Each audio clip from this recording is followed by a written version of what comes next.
அனைவருக்கும் இனிய வணக்கம். இன்றைக்கி நம்ம எதை பற்றி பேச போகிறோம் அப்படின்னா, கோல்டு சேவிங்ஸ். இப்போ நான் ஒரு மெத்தடை பயன்படுத்தி கோல்டு சேவிங்ஸ் பண்ணலான்னு இருக்கேன். அதை உங்கள்கிட்ட ஷேர் பண்ணலான்னு தோணுச்சு, பண்ணுறேன். நீங்களும் அதை ஒரு தடவை ட்ரை பண்ணி பாருங்கள். சும்மா ட்ரை பண்ணி பாருங்கள். அது சக்ஸஸ் ஆனால் ஓகே, அப்படி இல்லைன்னா விட்டுட்டு நம்ம அடுத்த கட்டத்துக்கு போகலாம். இதுக்கு ஃபஸ்ட்டு 2 விஷயம் நமக்கு முக்கியமாக வேணும். ஒன்று அப்படிங்கிறது நம்மளோட சுய கட்டுப்பாடு இங்கே ரொம்ப முக்கியம்.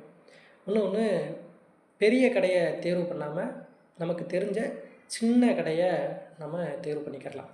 ஏன் அப்படின்றதுக்கான காரணம் நான் பின்னாடி சொல்கிறேன். இப்போது பெரிய கடைகளில் நகைக்கான அந்த நகைச்சீட்டில் மாதம் 5000 கட்டணும் அப்படின்ற மாதிரி கான்செப்ட் இருக்குது. அதே கான்செப்டை நம்மளும் எடுத்துக்கலாம். இப்போ 2 மாதம் நான் 5000 10,000 ரெடி பண்ணிவிட்டு அந்த கடைக்கு போய் 1 கிராம் நகை நான் வாங்குகிறேன். இப்போ விலைக்கு 1 கிராம் வந்து 11,500 2 மாதம் கழித்து இது ஏறி இருக்கலாம், இறங்கியிருக்கலாம். சப்போஸ் ஏறி இருக்குது அப்படின்னு வச்சுருந்தா எனக்கு ஒரு 2000 3000 எக்ஸ்ட்ரா தேவைப்படுற பட்சத்தில் நான் அந்த கடையில் 10,000 கொடுத்து 1 கிராம் நகையை வாங்கிட்டு மீதி பணத்தை 10 நாள்லையோ 20 நாள்லையோ இல்லை அடுத்த மாதம் வந்து தரேன் அப்படின்னு சொல்லிட்டு வர முடியும். ஆனால் பெரிய கடைகளில் அப்படி சொல்லிட்டு வர முடியாது.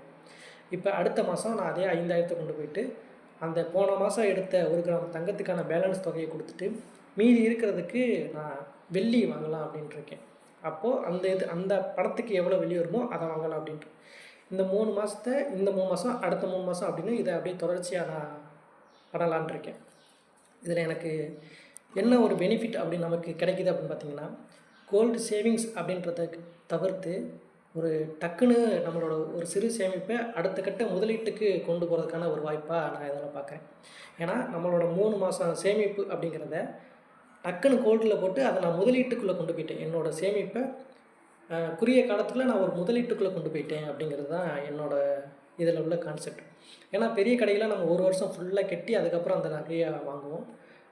இப்போ வந்து இதை முதலீடாக பண்ணுறேன். இப்போ டக்குன்னு ஒரு இடத்துல வெள்ளியோ தங்கமோ ஏறுது அப்படின்னா அது நமக்கு முதலீடு பண்ணிட்டோம்ல, நம்மளோட சிறு சேமிப்பை முதலீடு பண்ணிட்டோம் அப்படிங்கிற மாதிரி ஒரு கான்செப்ட். இதை நீங்களும் ட்ரை பண்ணி பாருங்கள். எப்படி இருக்குன்னு சொல்லுங்கள். இப்போ இதில் உங்களுக்கு ஏதாவது சில யோசனைகள் தோணலாம். தம்பி இப்படி பண்ணுனா நல்லாயிருக்கும் தம்பி அப்படின்னு உங்களுக்கு ஏதாவது யோசனைகள் தோணுச்சுன்னா அதை நீங்கள் கமெண்டில் கொடுங்க. அதை பார்த்து நானும் அதுக்கேற்ற மாதிரி சரி பண்ணி நம்ம 2 பேருமே நம்ம எல்லாருமே கோல்டு சேவிங்ஸை கொஞ்சம் கொஞ்சமாக கற்றுக்கிட்டு நம்ம முதலீட்டுக்கான பயணத்தையும் தொடங்கலாம். நன்றி, வணக்கம்.